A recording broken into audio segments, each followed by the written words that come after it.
Okay, good evening, leaders. Good evening to you. Yeah, it's a pleasure. In Nairobi, it's a bit cold. I don't know how the other places are, but I believe it's also a good environment to learn. So I request that we continue sharing our names and where we are joining us from, where you're joining us from on the chat, and probably any other experience you may want to share with us. How has been your week? If you feel there's something you need to share with us that will add value to this session, please feel free. We'll be getting to the chat as we continue so that we can be able to see your comments and also be able to share your comments.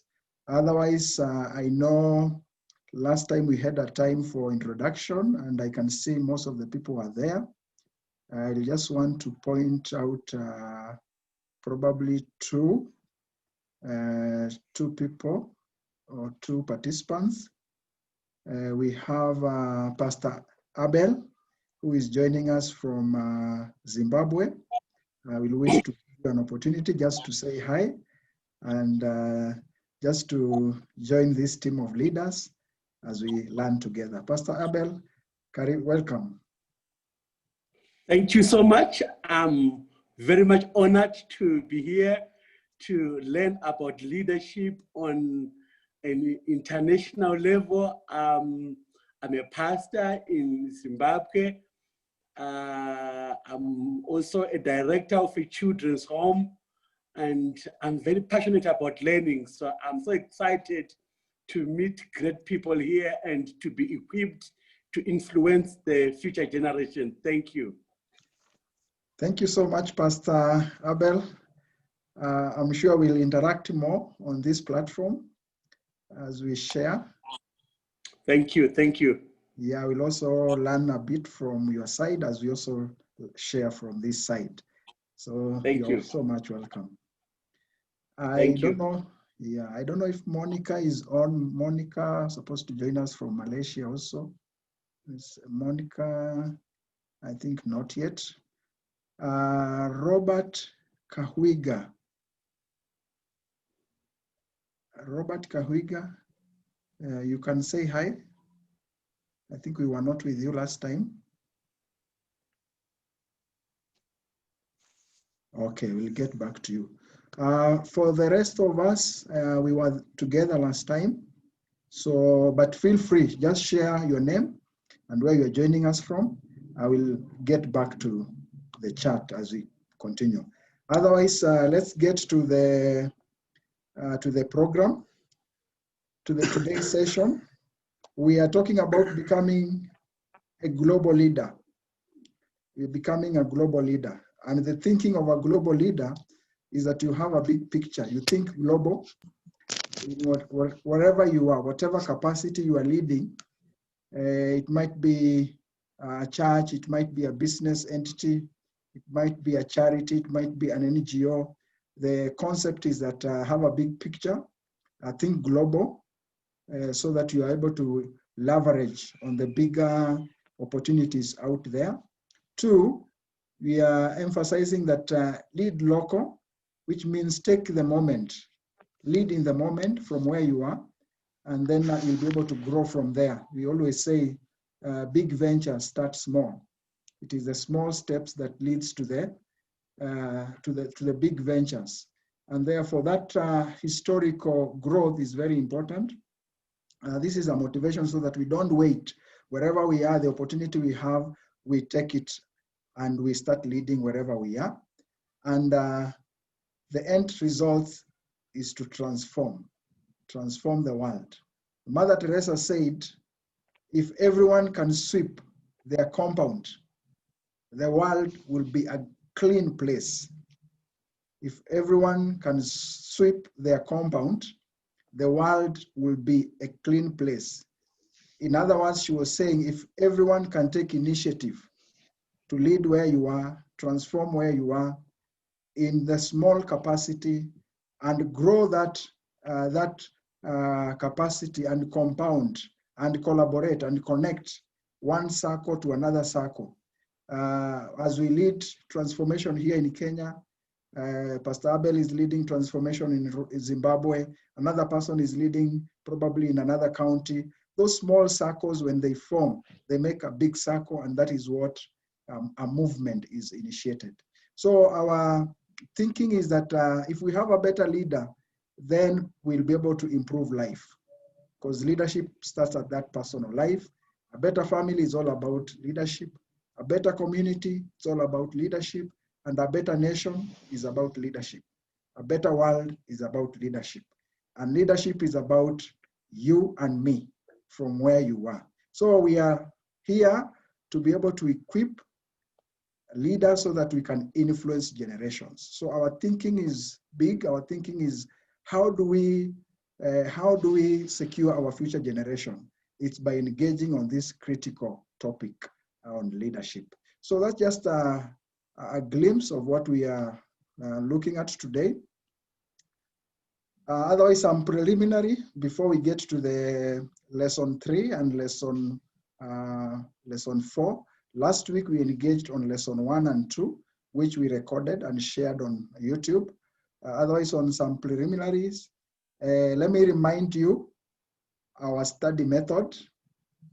And this method applies in this online learning. And also probably when you are reading a book, you can apply this study method, look through and see where do you apply the particular indicators that we are sharing on this study method.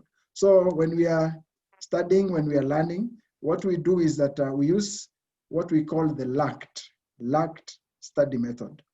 I look for what am I learning? What am I learning? What is new information? And this new information, it is what we consistently request you to share, probably as your takeaway. What is that new information that has triggered you? So you will be sharing as we continue the new information that you are learning from the session. Also, what you need to apply. This is applied. Most of the concepts here are applicable concepts. It's applied leadership. It's what I can take and run with it tomorrow and probably start implementing. So what do I need to pick as part of my application? The third, which the C stands for, change. What do I need to adjust? What adjustments do I need to make in my leadership journey? And then finally, we look at T, which is teach. What do I commit to teach? Probably tomorrow we'll be having a board meeting, we'll be having a team meeting, and you can pick a few concepts as we move on, which you can be able to exchange with your team. So follow through that study method as we continue. Now, this is our program schedule. I've shared this on the WhatsApp group, but I'll continue reminding you as we continue. So we have handled a few areas. One is about the program, the structure, purpose, and requirements, which is already recorded and shared. Then last week we handled the first 2 lessons, lesson 1 and lesson 2. Lesson 1 and lesson 2, we looked at the 6 I's of a leader. And also we looked at the overview of the 6 principles of leadership. But that was just an introduction. We'll be engaging more on these principles as we move on. We also looked at the leadership gap and steps to bridge the gap, and how the future leadership, the key leadership competences for the future. So if you need to review, please feel free to get back to the recorded session so that you can be able to follow through because of time. About the book review, I want to recognize and acknowledge that we have received the book review from a number of you, and you have done an excellent work. This is great. I looked at the time that you invested in reading the chapters we allocated you and making the brief. We acknowledge the great work you have done. It's commendable. We request if you didn't submit your book review, it is a requirement because there are a number of issues and a number of skills that we are building during this program. So the last week, the week that has ended, we were looking at lesson or chapter 1 and chapter 3. And then next week, we'll be looking at chapter 10 and chapter 15, but we'll update you on this. This schedule was also shared. And then in every session, we'll have a feedback, a self-evaluation feedback. We'll be sharing a link. So if you join the class at 7:50, we'll share that link so that you can fill the information that we need from you. And the information we need from you in every session is your name and the cohort, and also some questions that we'll be asking. Class attendance, if you're present, you just say, indicate, yes, I'm present, or just indicate yes. Timely attendance, did you attend the class before time? You will indicate. If you join the class maybe at 8:10, then you will indicate no, because we are looking at various parameters here. Also, timely book review and submission. Did you submit your book by Monday at 10 p.m.? Then you indicate yes if you submitted. If you didn't submit, you indicate no. And then timely manual review. If you reviewed the manual, you will also indicate. So this is for you. You are the one evaluating yourself. Yeah, because we are talking about self-leadership, and these are some of the concepts that we want to appreciate. So you will be rewarding yourself based on this self-evaluation form. But I will share the link as we continue. And let me pause here. We talked about our expectations and outcomes. I am sure all of us have joined this program for a purpose. And probably you have some expectations that you are eyeing. You're looking at, by the time I finish this program, I will want to have grown in some areas. I will want to have achieved some particular goals. I want to be in a particular state. And I think it's fair enough, before we present what we have, just to give you a minute and to allow you time just to share what is in your mind. What do you expect? What do you see at the end of the program? What is your expectation as you go through this program? Yeah, so that we can be able to align what we are thinking and what you are thinking. Because one of the key issues in leadership is also to be able to have alignment and to even to listen to what other people have to say. So please feel free. Within maybe the next 1 minute, you just share, even if it's 1, 2, whatever comes to your mind, feel free. Get to your chat, the chat box, and share. And I'll pause for some seconds just to allow you time to share what is your expectation. Okay, so let's just proceed.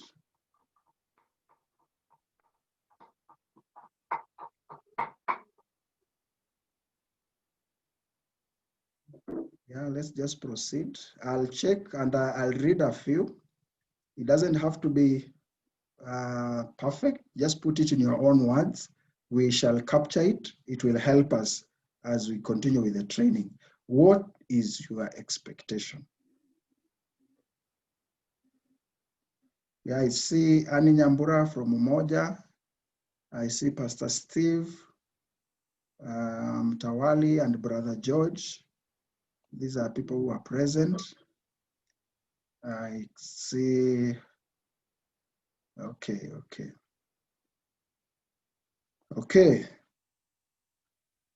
The first expectation, I may not read the name, but one is more insight. More insight. Thank you, Pastor Anastasia. More insight. Continue sharing. Continue sharing. I don't want to share mine before I get like maybe 2 or 3. This will be a continuous, it will be a continuous exercise. We'll still give you more time to share your expectations. But for now, we just want to pick and sample a few.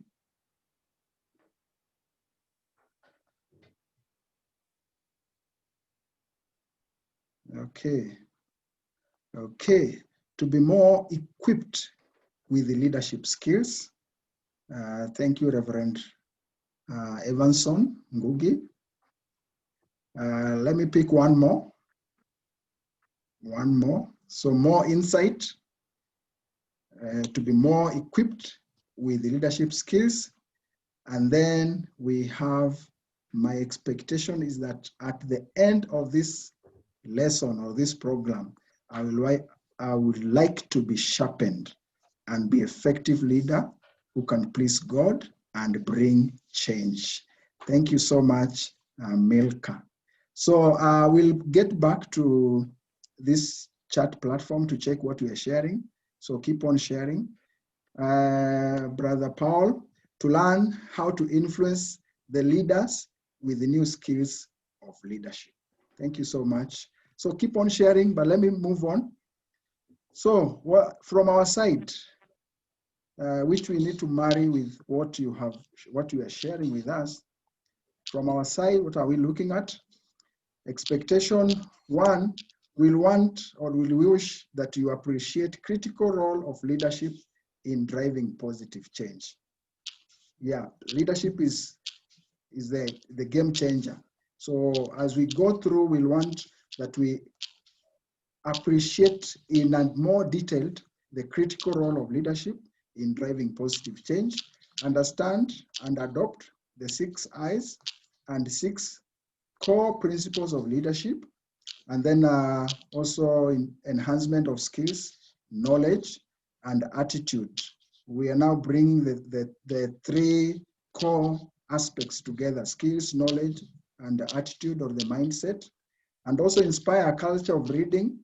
That's why we are doing a book review every week, because a leader is a reader. And we always say when a leader stops reading, then the leader stops leading. So we need to enhance this culture of reading.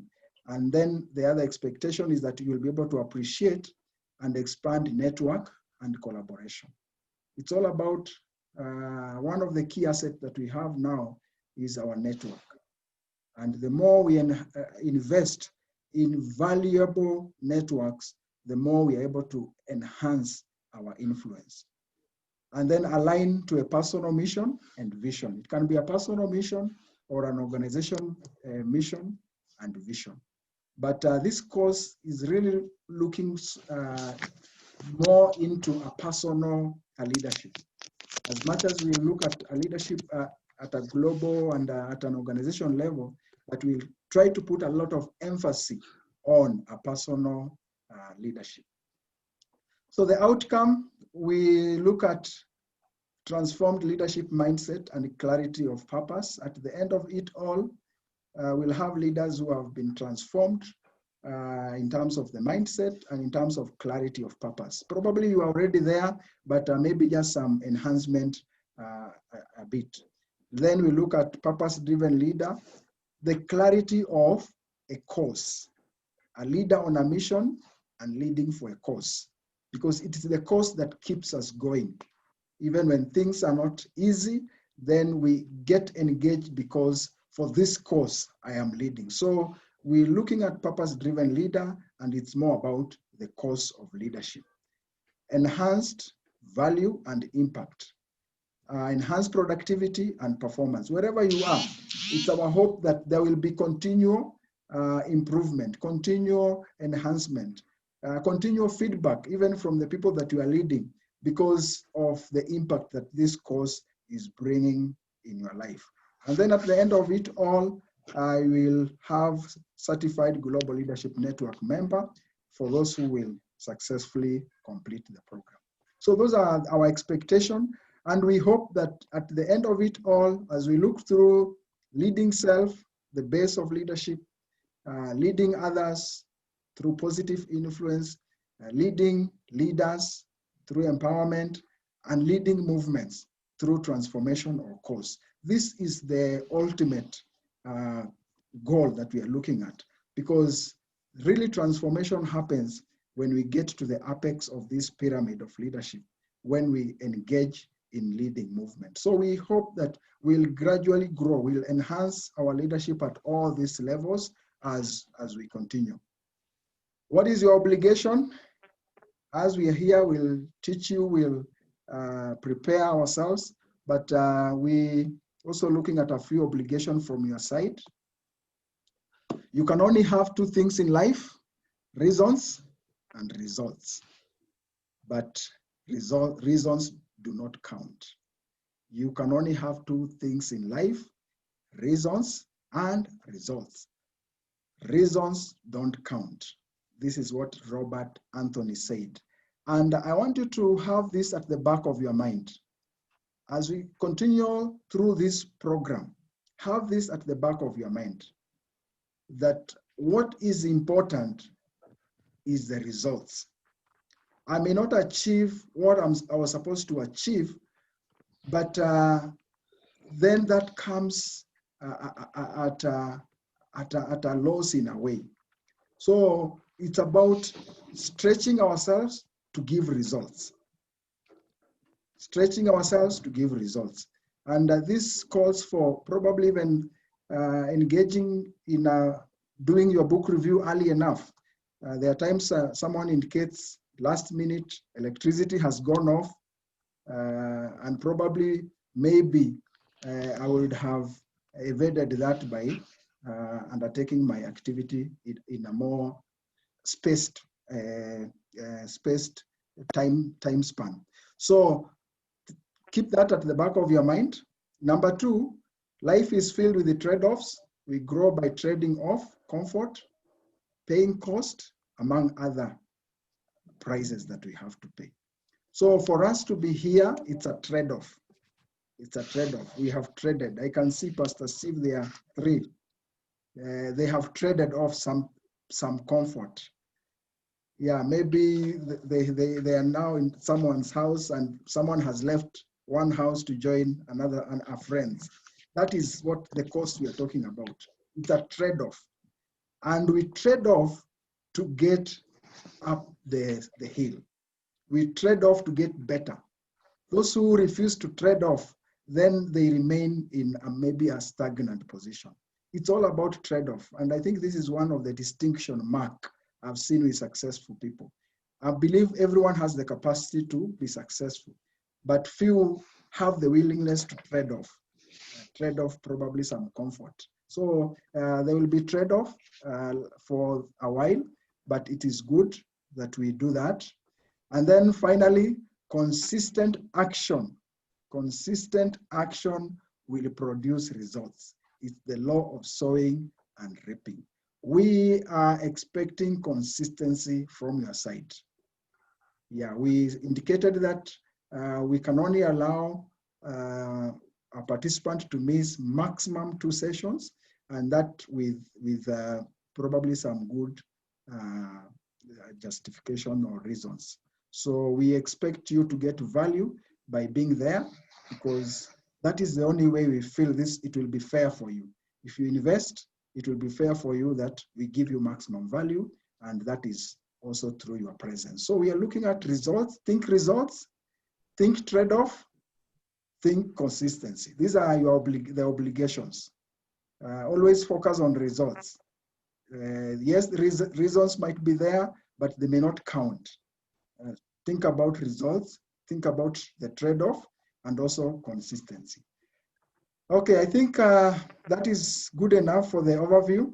I want to jump to lesson 3.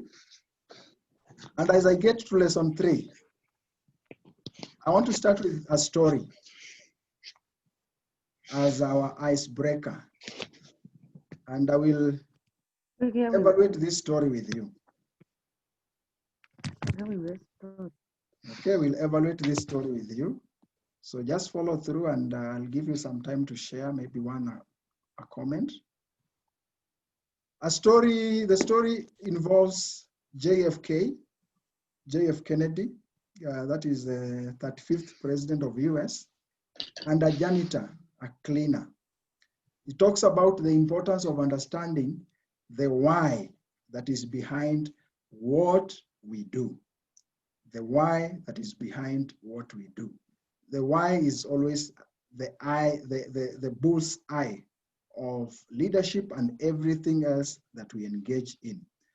So this is how the story goes. President JF Kennedy was visiting NASA headquarters for the first time. That was 1961. And NASA is an exploration center focusing on the space. So while touring the facility, the president introduced himself to a janitor or a cleaner who was mopping the floor. And he asked him what he was doing at NASA. Okay, so president has gone to NASA headquarters. He's met a cleaner. You can see the photo down there. He's mopping. And then the president asks him, what are you doing here? What do you think is the response of this cleaner to the president? What do you think was his response? Let me take 2 or 3 responses. What do you think was the response? You can share on the chat. What do you think the cleaner responded? How did he respond? Yeah, just think about it. The president has come to your organization, has found someone mopping, and he asks him, what are you doing here? Or he asks you, what are you doing here? But now let's look at the context of this cleaner. What was the response? So I can see some messages coming.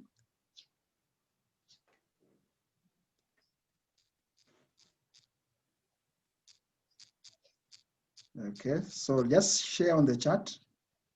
Share on the chat. I'm doing my duty. Yeah. One of the responses, I'm doing my duty. I'm fulfilling my duty.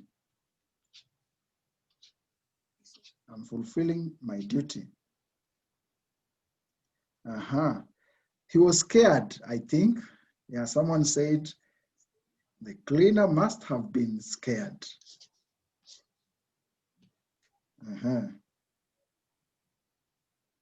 Another response, maybe the last one. The last one.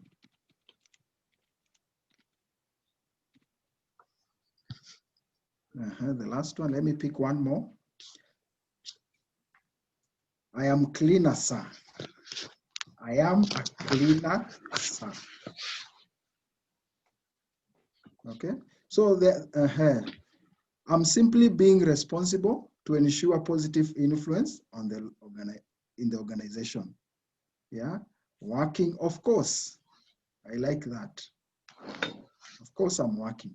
Now, let's see what the janitor said.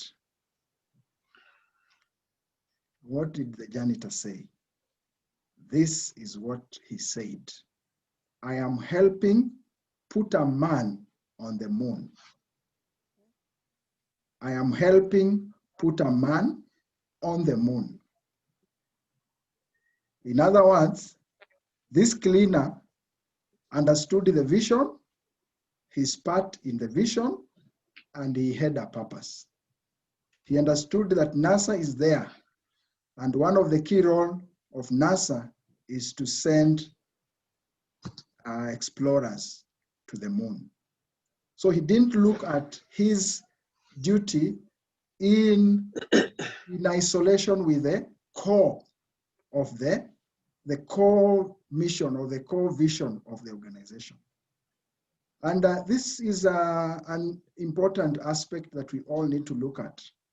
And we are talking about having the big picture in the small or the big tasks that we are engaging in. What is my big picture? As I lead, what is my big picture? As I serve wherever I am serving, what is the big picture? Because the moment we lose the big picture, then we can be trapped by the means, by being satisfied with the means without really focusing at the end goal. The means can trap us to miss out on the big objective. So this is critical, and I will keep on referring to this story because it will really inform most of our discussions as we go on. What is the big picture? If I'm leading wherever I'm leading, and also not just myself, are my people, the people that I'm leading, are they having the big picture in mind? Am I reminding them about the big picture? Why are we here? You might be wiping those chairs. You might be cooking the tea. You might be doing this and that. But do you do it with a big picture in mind? Like this janitor, how he showed and indicated that he clearly understood the big picture of the organization. So just keep that one at the back of your mind. As we continue, we'll keep on engaging back on that. But I want to get to lesson 3. Let's go to our manual, page 15. Let's go to page 15.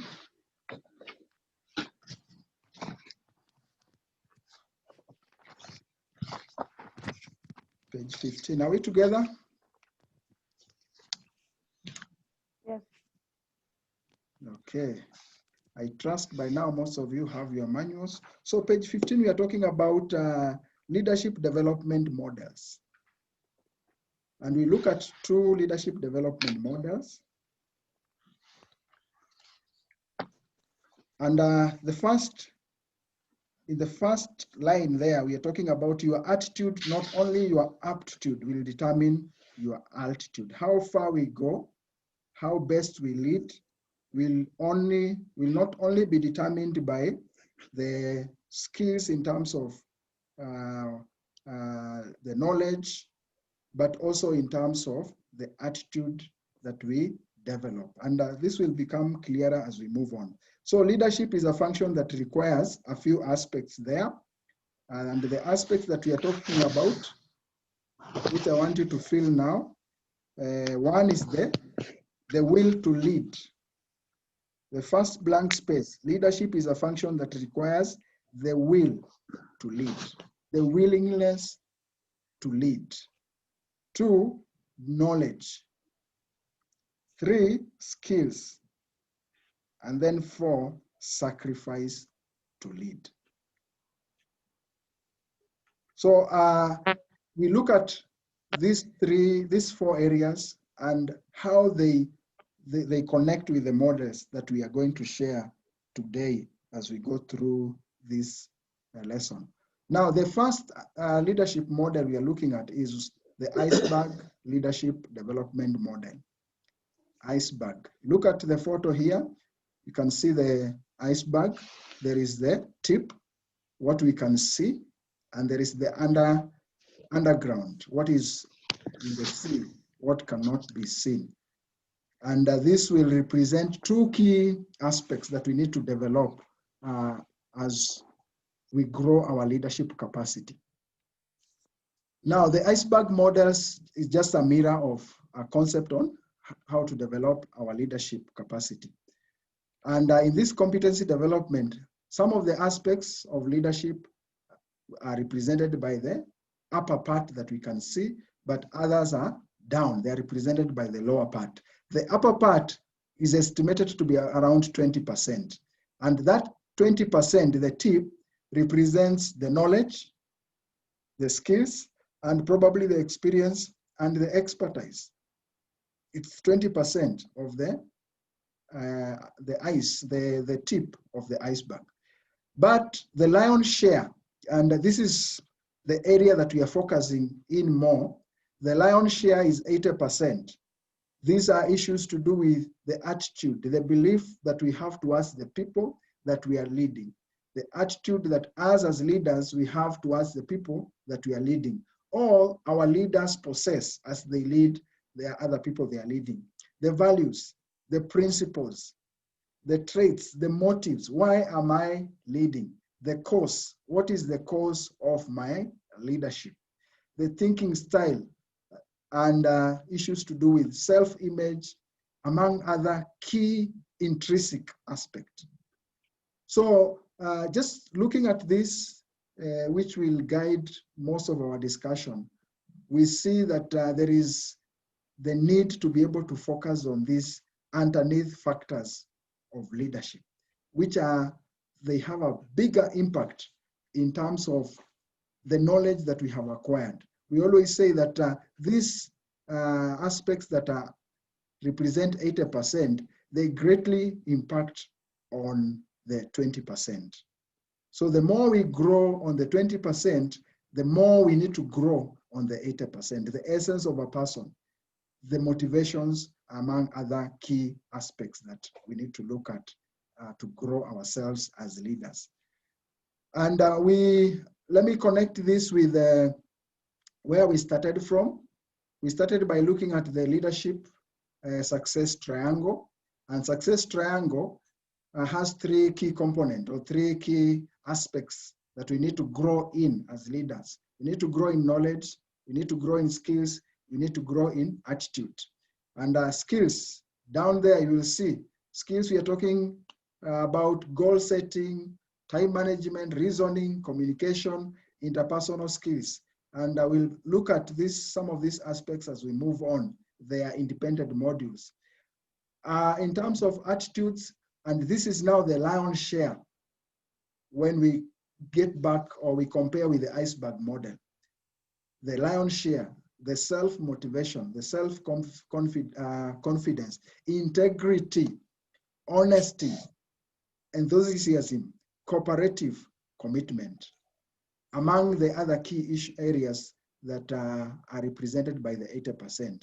And then we have the knowledge.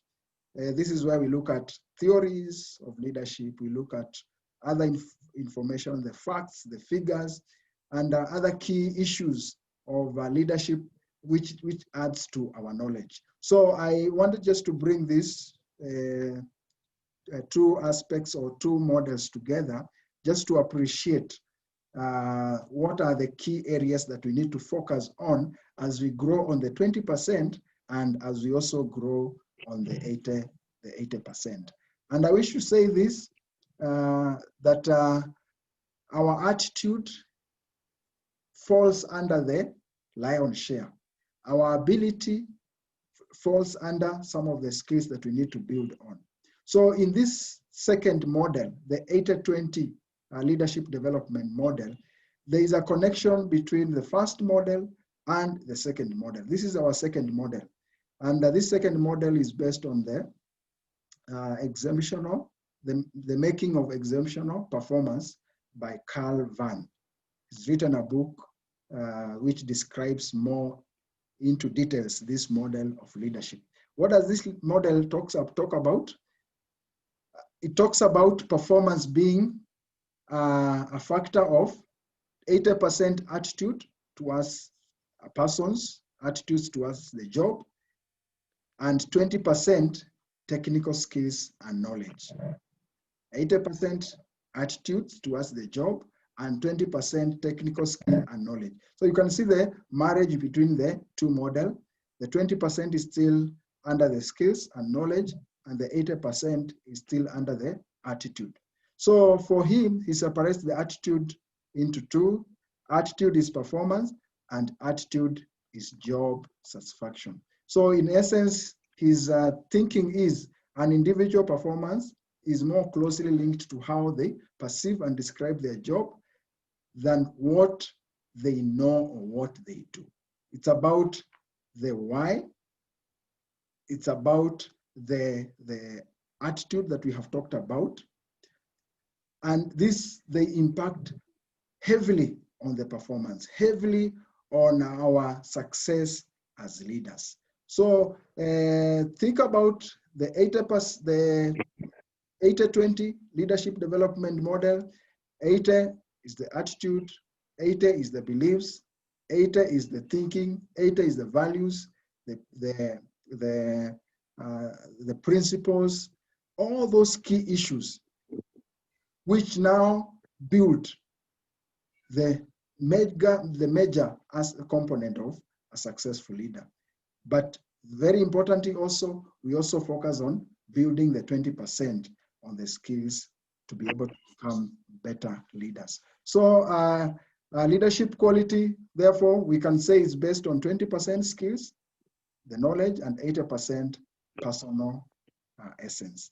And to be an effective leader, we need to prioritize the 20% effort on development of skills, knowledge, action, activity, strength, attitude, values that gives 80% effect. So let me try to marry this now when it comes to the output. When we are measuring our output, we need to look at what is the input and what is the output. What is the effort and what is the results? If we build ourselves well as leaders, as it's always said, that if an axe is sharpened, then less effort is used to cut a tree. So if we sharpen ourselves well as leaders, it means that with minimal effort, with the 20% effort, we'll be able to get 80% results. Are we together?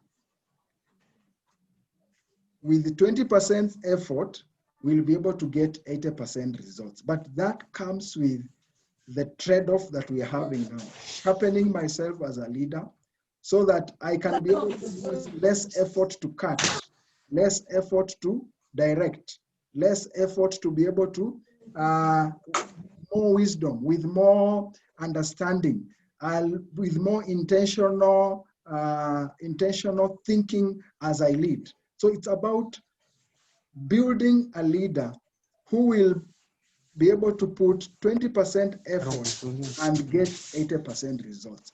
This is a major issue. We have realized in our surveys that most leaders are appointed, most leaders are given responsibility, or most leaders take responsibility. But that sharpening aspect becomes a big issue. And therefore we struggle in our leadership. We struggle in building leaders. We struggle in solving issues that probably if we had sat down for 1 hour, then it would have taken a few hours or a few days to be able to solve some issues that have taken so long for us to be able to offer solution. So this is key. And as I conclude this session, we look at the leadership balance. Leadership balance talks about look at 20% skills, knowledge, and aptitude, and balance with the 80% personal essence. In other words, we are saying as you build your skills, also make sure you are building the other core aspect that we have talked about. Let there be a balance. In terms of priority on the lower side, we are looking at the 20% effort that I need to put, the actions. What are those actions, those strengths that if I leverage on them, then they'll be able to give me more results, more impact in my leadership. So prioritize the 20% aspects that gives you high return or high results. And also look at growing both sides. But remember, the lion's share is the key. That has much impact. And therefore we need to focus on it more as we continue to grow. So leadership, as we have said, is very key, and we need to have that balance as we grow. And successful leaders, they embrace positive mentor attitude throughout the journey in terms of our leadership. Someone said the role of leaders is to give hope. One of the key role of leaders is to give hope. Leaders are proactive, not reactive. We are proactive. And therefore, we are always thinking about, yes, there is a challenge. Yes, like now in our country, we can see a lot of gaps. But as I always insist, Complaining is not a strategy. The strategy is, what are we doing? What can I do in a small way that probably can compound into a change that can bring positive impact in society? So PMA is the catalyst for the aptitude.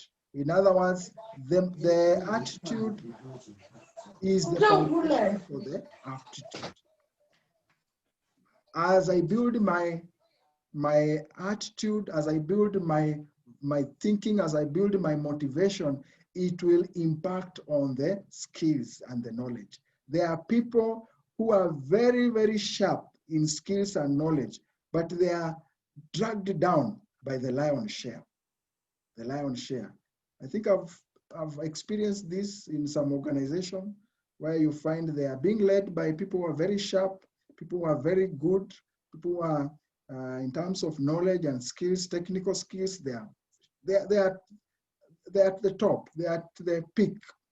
But you realize there are gaps, there are issues. It's all about this model that we are looking at, is that I need to grow my technical, but very importantly, I need to grow this personal essence, the personal essence. It gives weight to the technical. So let's remember that. But the personal essence, these are issues that grow with time. They are issues that grow with time. So for the knowledge, the theories, the skills, we can study and grasp them very easily.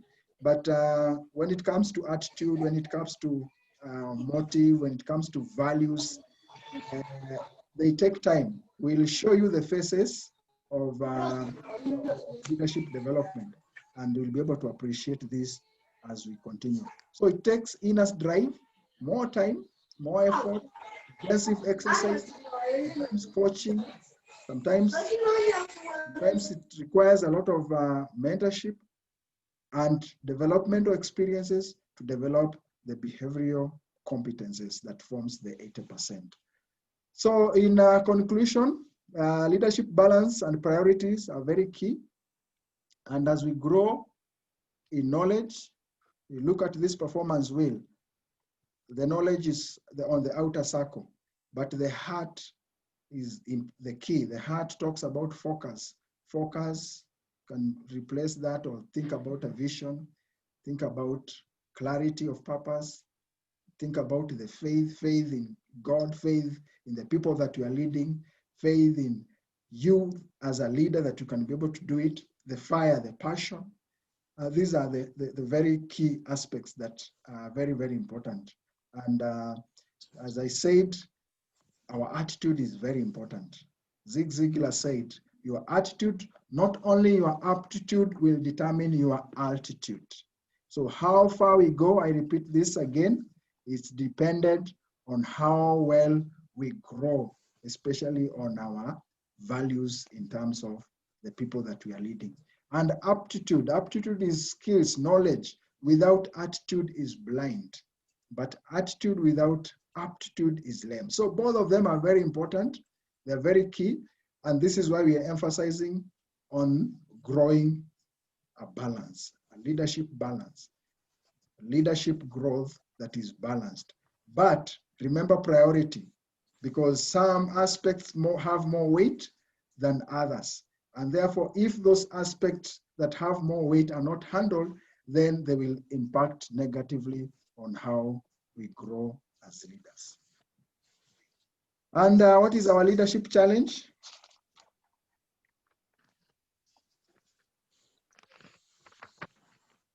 So I think there were some gaps which I didn't take you through, but let me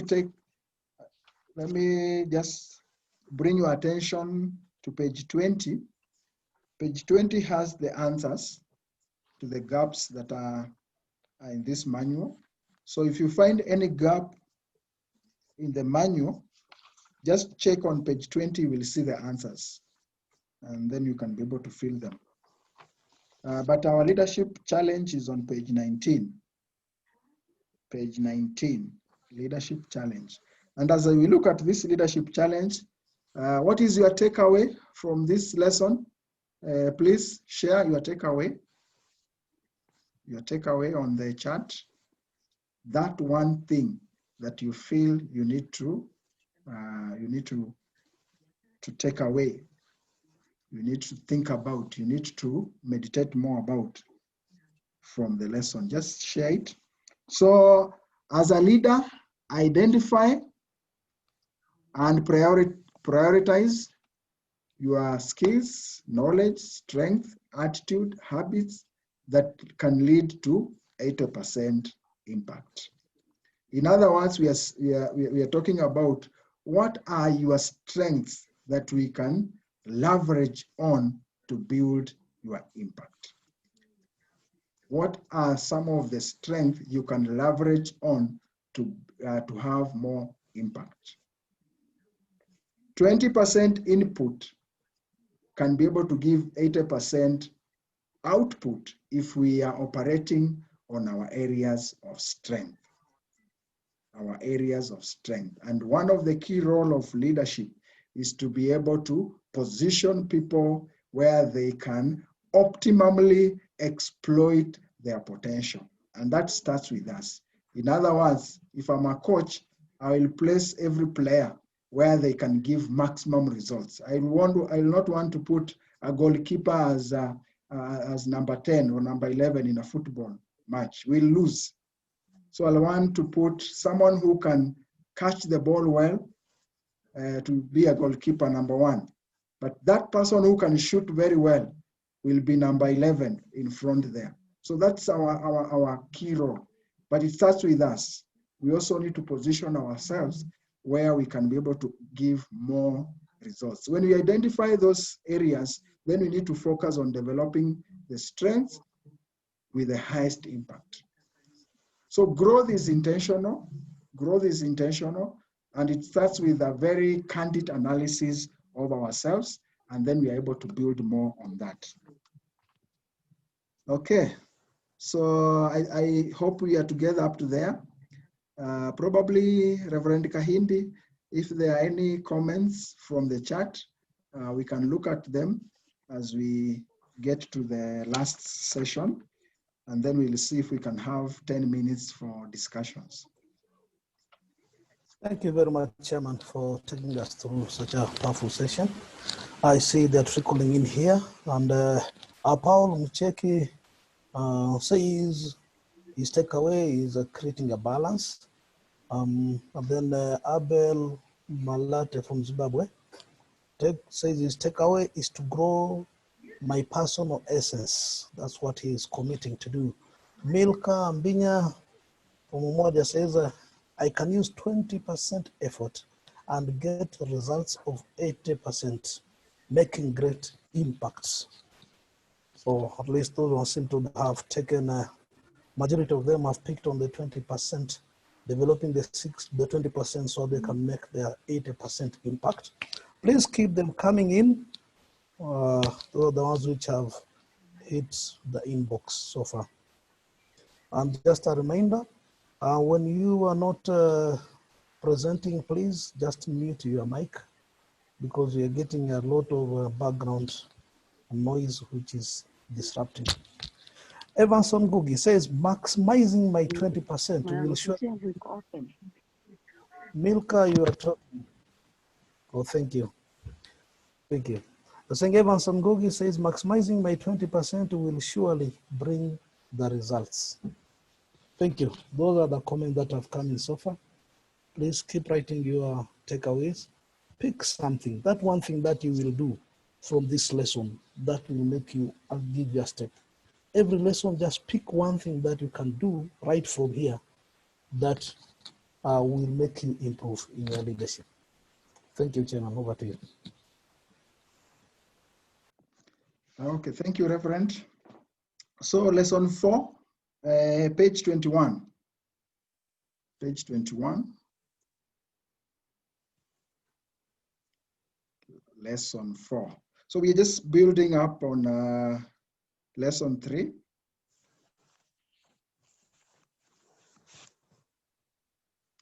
And on this lesson, we shall look at the core 4 leadership skills.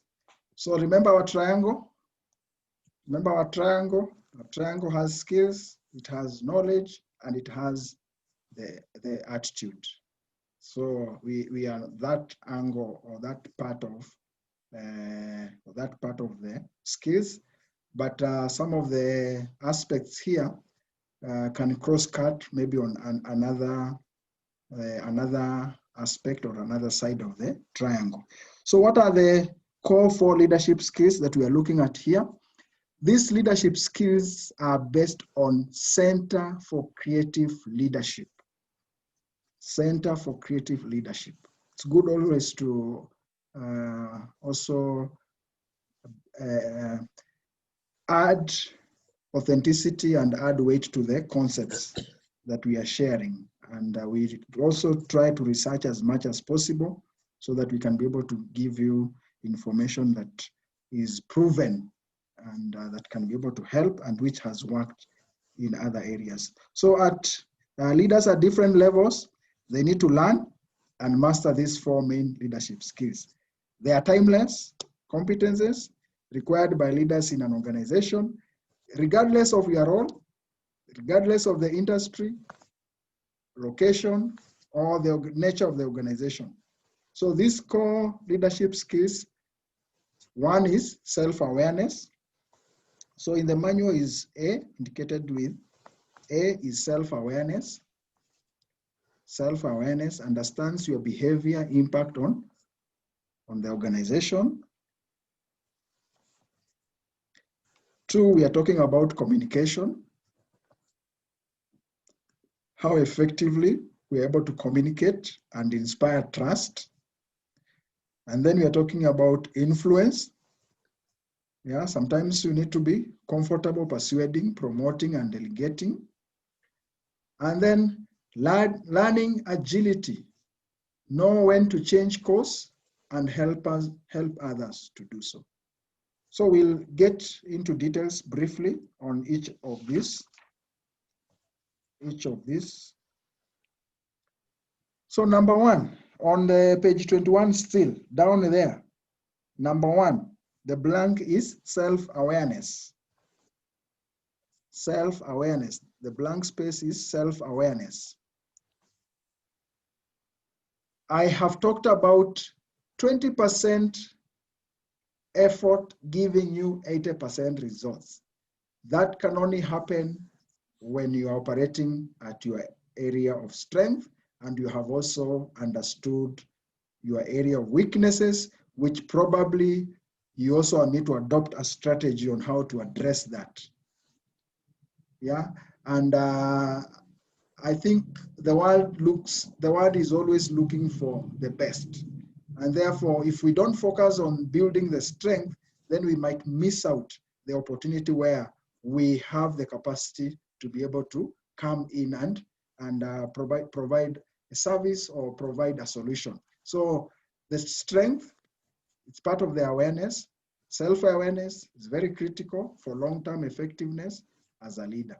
One of the tools that we recommend you adopt for self-awareness is the SWOT analysis, which guides the analysis of how you identify your strength. So SWOT analysis, we look at your strength, we look at your weaknesses, we look at your threats, and we look at opportunities. So the strengths and weaknesses are internal, but threats and opportunities are external. So this SWOT will be able to help you understand how to play your strength and manage your weaknesses, as well as uncover opportunities for growth, because you'll be able to see the opportunities out there in the organization you are leading, in the mission you are pursuing. You will be able to do an authentic analysis and see what are the opportunities out there, and also how do I deal with the threats that could keep me from moving forward. So self-awareness, the tool that we recommend. There are many other tools, but this is a very simple tool that we can be able to just have an analysis, look at it at your own time. This is the exercise that we're going to look at the end. Strengths, maybe the skills, maybe the education, the talents, the giftings, Yeah, and you see the input versus output will inform our strength. When you identify your strength, then 20% input should give you 80% output. That is the time that you realize you have aligned yourself in terms of how best you are leveraging on your strength. So opportunities, scan around, see the opportunities that are out there, and then you're able to match your strength and the opportunities. At the end of this session, I'll be able to share with you some free resources. There's a book I published, I'll share with you, which will give you a very in-depth understanding of this concept. And then weaknesses, how do you convert? If there are weaknesses, you can be able to convert them to strength. Negative work habits, attitude, and personality traits. When you're operating in your area of weakness, then you have 80% input, you get 20% results. There is a lot of struggle, Yeah, you feel like, yes, you are achieving, but the struggle is too much. So you explore what are some of the weaknesses I can be able to convert. And then threats, look at how you can be able to manage some obstacles in personal development, maybe competition, maybe dynamic, the changes that are taking place in terms of technology, in terms of globalization. What are some of the threats that are out there, depending with the nature of the organization that you are leading. So this is important that we think around this. I remember reading a book by, it was a book by Reagan. Actually, it was talking about some of his concepts. He was the former president of the US. And he was being asked, how did you manage to perform as the president? To perform quite well as the president. And he said, I learned to maximize my strength, but at the same time, I learned to be able to complement my weaknesses with people who are strong in those particular areas. In other words, I learned to complement. It's about complementing. If I'm strong in an area, then I can be able to complement with another person that is probably strong in the area that I may not be that strong, or in the area that I feel I might be weak at. So for his strategy was, I complement. And after complementing, the results were remarkable. So once we do this, then we need to have a strategy on how do we manage this. So I think we'll need to look at this. Page 22. This diagram is there on page 22. You can look at it and just have an in-depth analysis on that.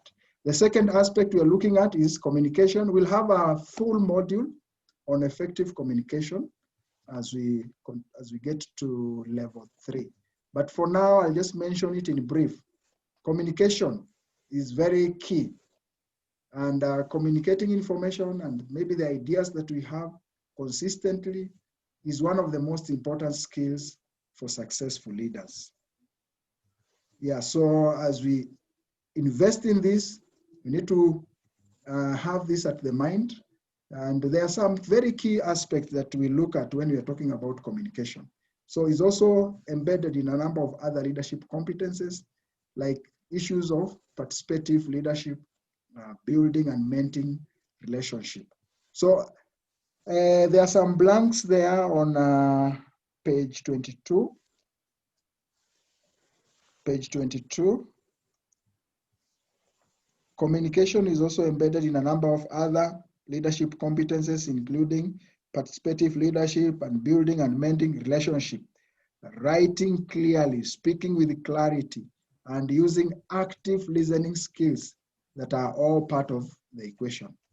Others, they include encouraging discussion, building trust, conveying vision, and strategic intent. So those are some of the gaps that are there. John Maxwell said, everyone communicates, few connect. So as a leader, do I communicate, or do I connect with my people, with the people that I'm serving.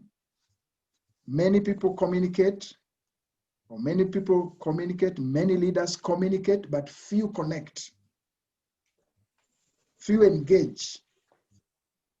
I was sharing a story with someone, and we were just taking a ride from town to where I stayed. And we had a very good conversation. And since that time, we have remained very good friends. We met for the first time. We had an engagement as we were riding, but somehow we connected. Somehow we connected. And I think this is very important. There are many times probably we communicate with already a conclusion, with predetermined results, with predetermined responses. But I think if I communicate with the goal of connecting, then I'll want to get deeper. I'll want to get a deeper understanding of the people or the players that we are talking, or we are communicating. I'm communicating with. People may hear your words, but they feel your attitude. And Stephen Covey, The 7 Habits of Highly Effective People, he talks about seek first to understand, then to be understood. Seeking real understanding affirms the other person and what they have to say. So communication is critical, and it's a skill that we need to not become experts, but we need to keep on becoming better and better, so that we convey, because it's one thing to capture a vision, but it's another thing to communicate and to engage with the people that I can be able to pursue this vision with. It's about engaging, communicating until people, they belong, they engage, and then they join you. And that's how we create influence. The third one is influence. I think one of the key buzzword will be influence when you're talking about leadership. So developing your influencing skills will help you communicate your vision or goals, and also align the efforts of others, build commitment from people, and also allow you to get things done and achieve desirable outcomes. So influence is about working effectively with the people, and it also requires ability to present logical, compelling arguments, and engaging in give and take. Yeah, I realized that when someone captures the vision, it consumes us. But as we communicate that vision, we need to understand that people might be at different level from where we are. They might not be feeling what we are feeling. And therefore it is us to take them through the journey until in a way, even if they don't really feel what we are feeling, but they will appreciate what we are feeling. And they can be able to connect with us.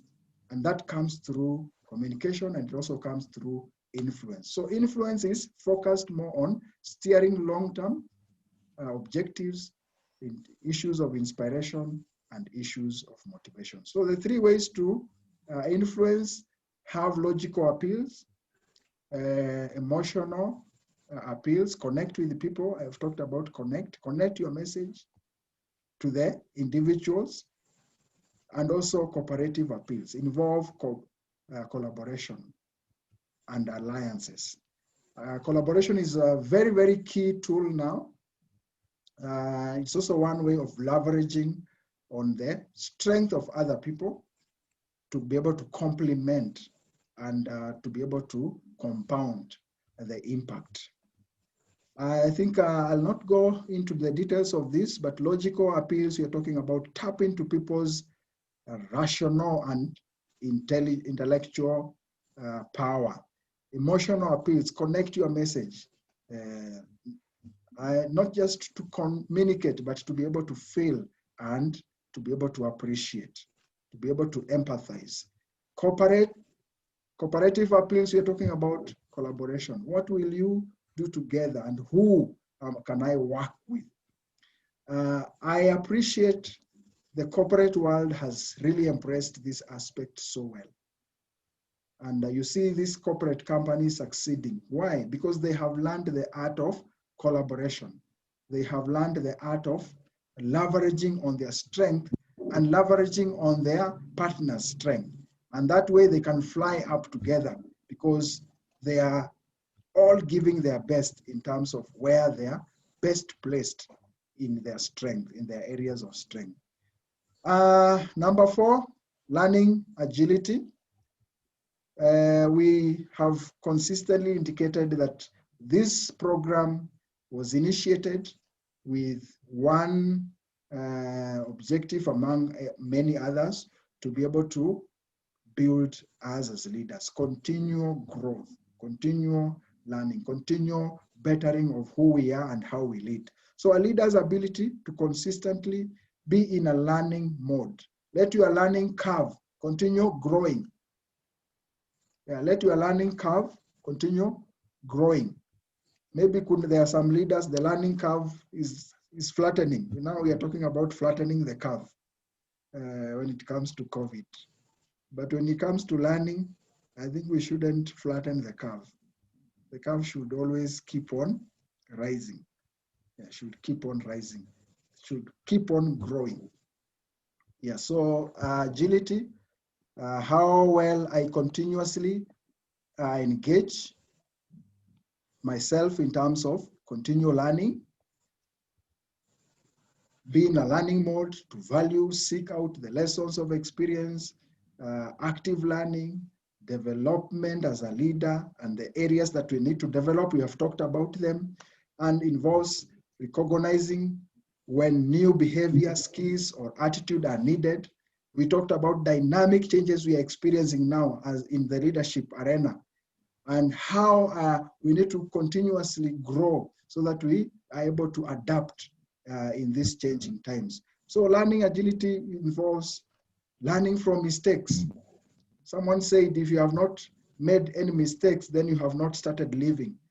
Mistakes will be there, but they will be perfect classroom for us to appreciate and learn. Asking insightful questions. We always say great leaders ask great questions, and being open to feedback includes issues of learning a new skill quickly, taking advantage of opportunities that are out there as you do the SWOT analysis, and responding well to new situations. So learning agility is also about inspiring learning in others and creating a culture of learning. This is the program, the other objective of this program, creating a learning agility. So these are the 4 leadership skills which we emphasizing on. And as we indicated when we were starting this program, leadership and learning are indispensable. They flow together. And a leader is a lifelong, perpetual learner. Great leaders are lifelong learners. And therefore they view learning as an endeavor they need to commit on a daily basis. Michelangelo, at age of 87, he said, I'm still learning. And that shows his learning curve kept on rising until his last moments in the earth. And I think it's our goal also as leaders that we keep on rising, keep on the curve going, so that at the end of it all, we'll be able to remain relevant, we'll be able to remain productive, we'll be able to remain resourceful to the people that we are leading, and above all, we'll have impact and influence to the people that we are leading. This is the very important leadership challenge, page 23. Our leadership challenge is page 23. Here we are looking at a personal SWOT analysis. I request that we take time just to do an analysis of yourself. An analysis of yourself. Look at your strength, look at your weakness, look at the opportunities, look at the threats, and see how you can leverage. Remember the input, output. Those balances are very important. And maybe with the time also take your team through this so that they appreciate and let the concept of complementing each other be the key, not competing. It's about leveraging, it's about complementing. So if people are able to understand their strength, then we are able to position, they're able to position themselves and also to position others in the rightful position. So with that, we come to the end of our second session. And probably as we will have a very short discussion moment. And as I prepare the group, I'll want to hand over to Reverend Kahindi just to check on the chat. What is the takeaway? What is the takeaway? And then we'll get to the groups and discuss for about 5 minutes just to know each other. Today we'll not discuss much, to know each other, and probably share one takeaway from the review book and also from the lesson. And when we get back, we'll get one person from the groups just to mention something, then we'll conclude. Thank you very much, Chairman, for that. On the chat, we are having, there's one question here. How do I convert my weakness to strength? To convert your weakness to strength, first you need to be aware of them. So you need to do that SWOT analysis under the leadership challenge so that you get to know your weaknesses. And then once you get to know them, you need to commit to work on improving them. You need to get some training, and you can also get some mentorship that will help you work on that. Okay. Now that you have written the other ones, as you're going into your groups, once you get there, first exercise is choose a leader who will be the leader of that group. 2, get some introduction, and then share your take home. So when you come back, that leader will be the spokesman for the group. Thank you very much. If you are ready, we can go. You will be chosen randomly. So wherever you land, get to know those people there. Next week, you'll get some other people get to know. And that way, you'll get closer to people. Thank you very much, Chairman, if you're ready. So we'll give you 10 minutes as you get to the groups. And then after 10 minutes, automatically we'll get back to the groups. Oh, there's a question. It says, which group? You will be taken from where you are to groups that the system will put you into. And then from there, you choose your leader, then you do your discussions. So you will understand it shortly.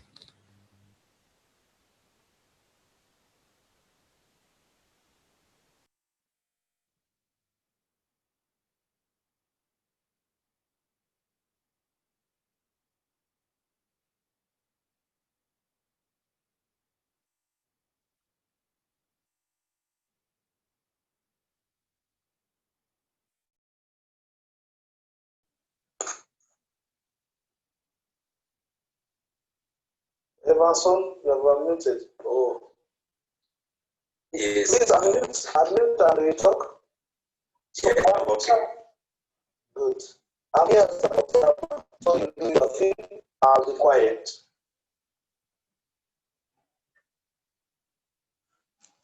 So before you are quiet, Alfred. Yes. Before you are quiet, how are we going to meet? Now we are all online. You see, there's you are 3 of you here. Yes. So you need 1, choose a leader. Yes. Then 2, do your introductions, get to know each other. Yes. And then you give your take home. Today we don't have much time to discuss of your book review, and then most of you have not. But at least those 3 things. So find a way of choosing a leader, then get introduction, get to know each other, and then your take home. And the leader will walk the back to the group and to the next class, leader represent us. Are we going to speak via the microphone? Yes, you are speaking. So all of you unmute and speak. Reverend Robert, unmute and speak. Okay.